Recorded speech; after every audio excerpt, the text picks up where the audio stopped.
Ça va, vous allez bien? Oui, très bien. Et vous? Ça va, tranquille. Alors, tranquille. vous nous présentez vos invités? Alors, aujourd'hui, j'ai le plaisir de recevoir Monsieur Bessal Omar.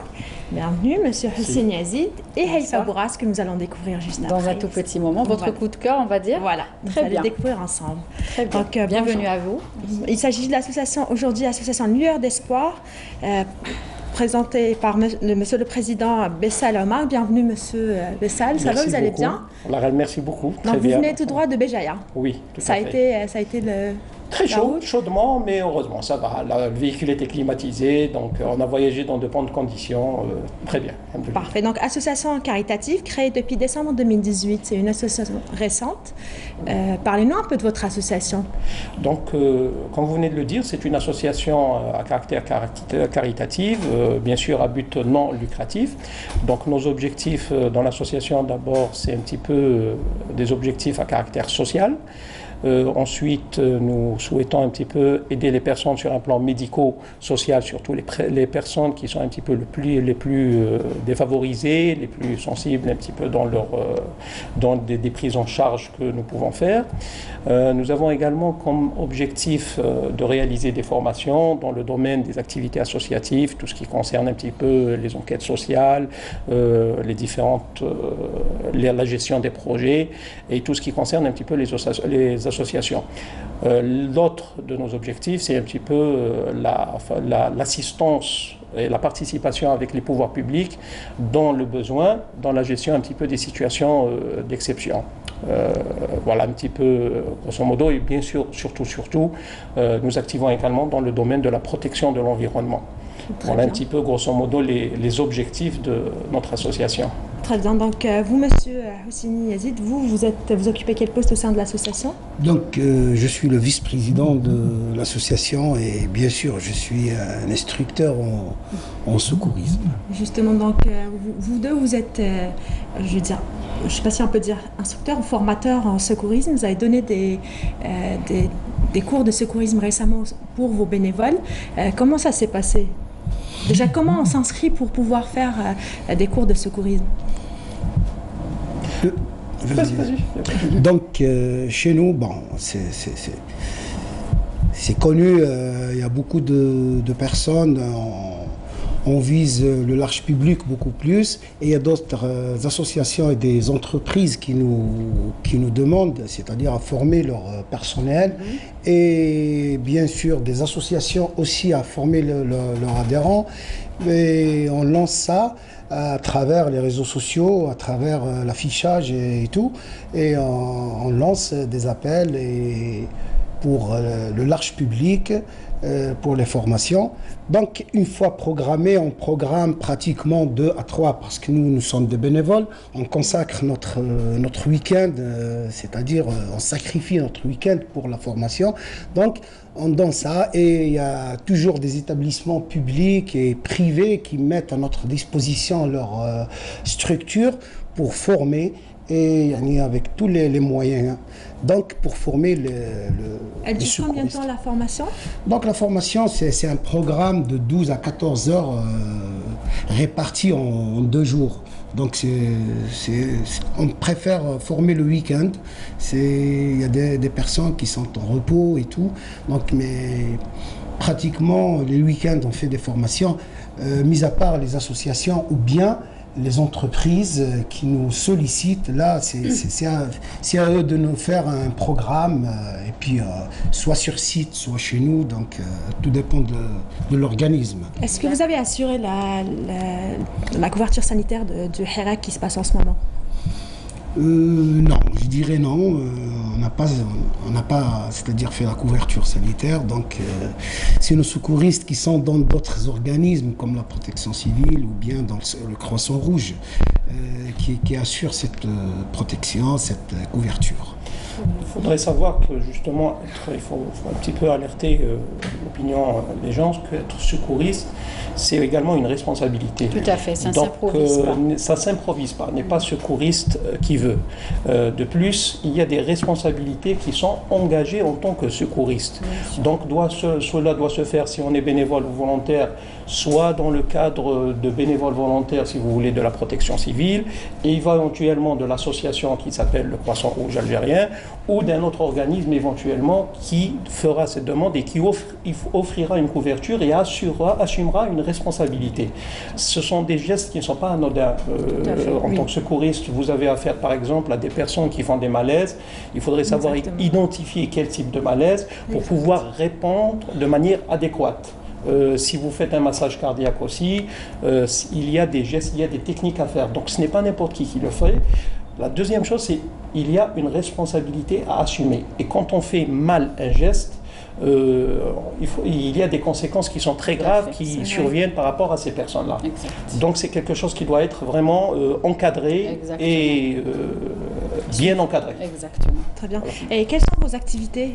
Vous nous avez ramené des photos qu'on va découvrir ensemble. Oui. Vous allez nous parler en même temps de vos activités. Qu'est-ce que vous avez fait? Okay.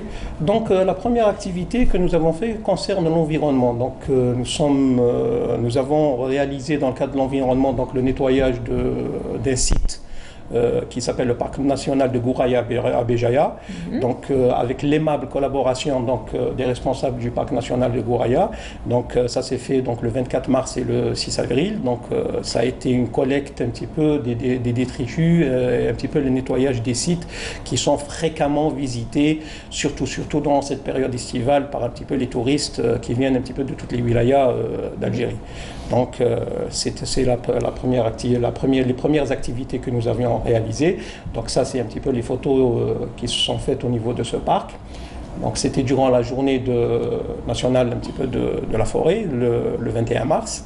Donc les opérations suivantes que nous avons faites juste après, si je vous donne un petit peu dans la chronologie, donc c'est toujours les images de ce qui s'est passé lors de l'action du nettoyage. Oui, les actions du nettoyage donc, au Parc national de Gouraya, qui s'est fait justement avec, je le répète, l'aimable collaboration de nos amis du Parc national de Gouraya.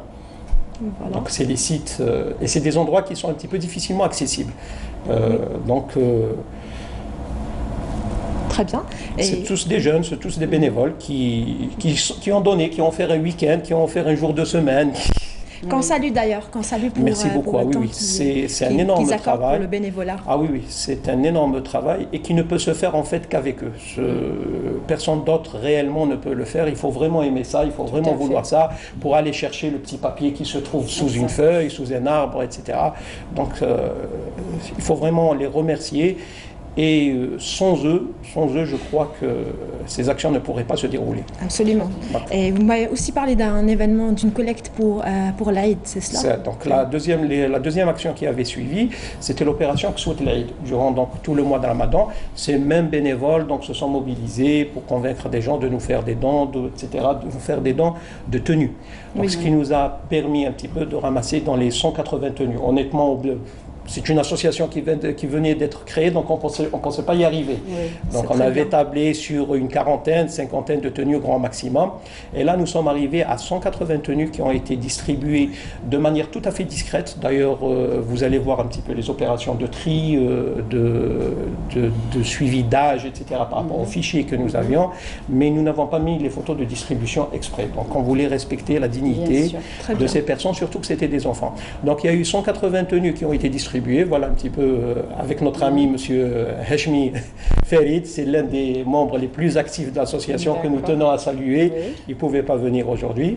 Donc il y a eu cela, il y a eu également 6 enfants qui ont été circoncis donc, durant cette période de Ramadan. Donc en parallèle également, nous avions fait des formations. Donc je reviens à la formation, donc elle a touché pour ce début, donc, la formation en secourisme. Donc, nous avons eu 4 sessions de secourisme qui ont été faites jusqu'à maintenant, à partir du mois d'avril, mai, juin, jusqu'à ce week-end également, il y aura des formations.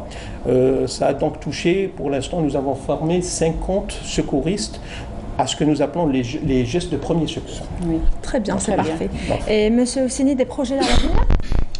Oui, il y a eu beaucoup de projets, donc j'espère qu'ils seront réalisés. Donc c'est des projets que M. Bessad qui a énumérés. Donc nous avons des formations, c'est-à-dire à l'avenir, dans le cadre des formations pour les jeunes qui vont faire des formations d'enquête sociale. D'enquête sociale et d'autres formations dans la gestion des sites, dans la gestion sites de projet. Et puis, il y a d'autres, je ne sais pas si... Il y aura également des événements. Donc actuellement, il y a beaucoup plus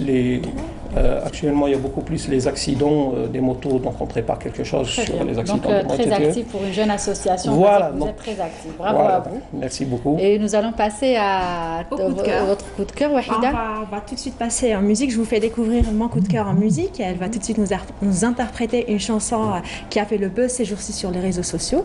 Ensuite, je vous dirai de qui il s'agit. D'accord.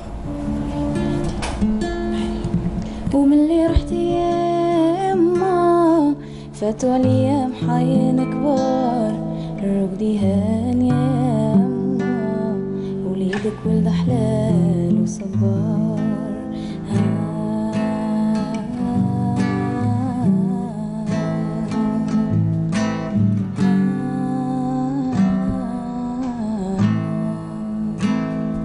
Alors, présentez-nous ce jeune talent. Bouraz, auteur, compositeur, interprète, qu'on écoute souvent ces temps-ci sur les réseaux sociaux avec ses covers. Oui. Bonjour Haïfa, ça va, vous allez bien? Ça va et vous? Ça va, tranquille, avec plaisir. Alors Haïfa, le coup de cœur, mon coup de cœur en ce moment, avec la voix si douce et si qui nous emporte. Parlez-nous un peu de votre passion, mais en bref, parce qu'il ne nous reste pas beaucoup de temps, je suis désolée Haïfa. Voilà, je suis passionnée de musique, de guitare surtout, c'est ma meilleure amie. Et voilà, je fais des covers et je compose mes propres chansons. Est-ce que vous avez des chansons qui sont disponibles, vos chansons, vos propres chansons? Actuellement, oui, j'en ai sur YouTube, mais pas grand-chose. Et c'est des enregistrements live. Donc, mais bientôt, Inch'Allah, il va y avoir des enregistrements en studio. D'accord. Donc, pour un album ou un single Un single ou Inch'Allah, l'album, oui. Très bien. Quand est-ce qu'on aurait le plaisir d'avoir votre album? Bon, pour le moment, je ne sais pas encore parce que... Je sais pas, ça dépend de l'enregistrement et les studios, voilà. D'accord. Donc, je vous laisse encore une fois. Et ça fait combien de temps juste avant que vous vous intéressez justement à la musique? J'ai commencé à l'âge de 12 ans. Voilà, donc j'ai commencé avec la guitare, je faisais des petites compositions. Après, je me suis intéressée beaucoup plus au cover parce que on n'a pas vraiment les moyens d'enregistrer ce qu'on fait et voilà, donc les covers c'est plus facile. Oui, d'accord. Et est-ce que vous fréquentez des écoles de musique ou pas?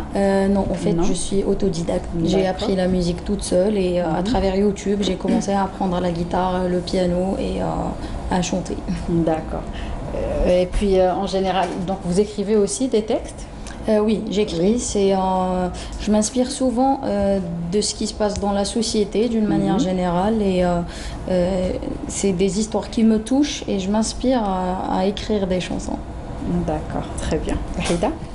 Il faut savoir que Haïfa aussi est bénévole. Souvent, elle prend sa guitare, elle va dans des hôpitaux pour chanter pour les petits-enfants. Effectivement, oui. C'est un truc que j'aime faire, donc je prends ma guitare, ma tenue de clown, quelques bonbons ou jouets et je rends visite aux enfants aux hôpitaux. D'accord, et que ça se passe comment? Ça se passe super bien, surtout que c'est souvent des petits-enfants, donc ils adorent déjà. Il y a des enfants qui n'aiment pas aller à l'hôpital et faire des séances, je sais pas, ça dépend de la maladie. Donc déjà, le fait de voir le sourire des enfants, ça fait vraiment plaisir et ça fait chaud au cœur. D'accord, très bien. Une chanson, moi j'ai hâte de l'écouter. Oui. D'accord, très bien. Donc on va faire Souad Massi. Oui. كي ترقد في الليل ونجوم تاني تجي صورتك وتقابلني تجي صورتك وتخايلني كي تشرق الشمس تلقاني سبقتها وسبقت خيالي كل يوم نديرها بالعاني شي ما ينسيني في اللي راح شي ما يخفف عليا الجراح. Merci à nos invités. Donc l'occasion pour nous de remercier tous ceux qui ont répondu présents à l'invitation. Nous aurons le plaisir de vous retrouver samedi prochain avec grand plaisir. D'ici là, très bonne suite des programmes sur Canal Algérie.